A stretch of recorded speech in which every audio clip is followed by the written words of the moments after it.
یہ اس بات کے اوپر چیلنج ہے کہ جب کہا گیا کہ آپ کے پاس جو ہے وہ 7-8% عوام ہیں، اب کہتے ہیں کہ وہ 2000 بندہ اکٹھا کر کے دکھائیں، ہم 2 لاکھ بندہ اکٹھا کر کے دکھائیں گے۔ پاکستان تحریک انصاف نے یہ کھلا چیلنج بھی کیا۔ تیسرا دیکھیے کہ بشرا بی بی اڈیالہ جیل کب شفٹ ہوں گی اور اس سلسلے میں کیا چیزیں ہیں۔ اہم خبر یہ ہے کہ بشرا بی بی کو سب جیل بنی گالہ سے اڈیالہ جیل منتقل کیا جائے گا یا کہ نہیں کیا جائے گا، اور اسلام آباد ہائی کورٹ کے جسٹس میاں گل حسن اورنگزیب بشرا بی بی کی فروری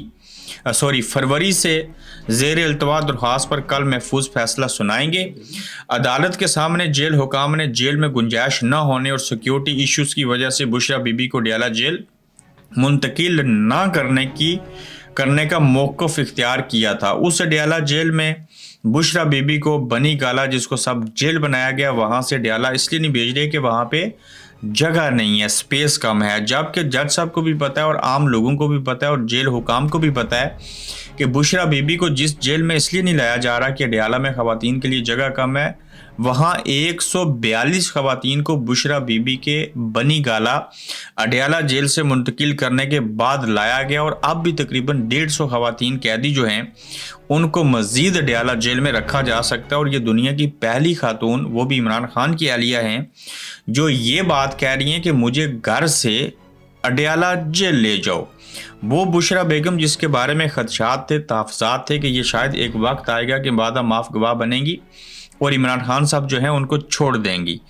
مریم نواز شریف صاحبہ نے کس نوعیت کی قربانی دی، اس سے پہلے ہم بات کر لیتے ہیں کہ 9 مئی پرسوں پھر آئے گا۔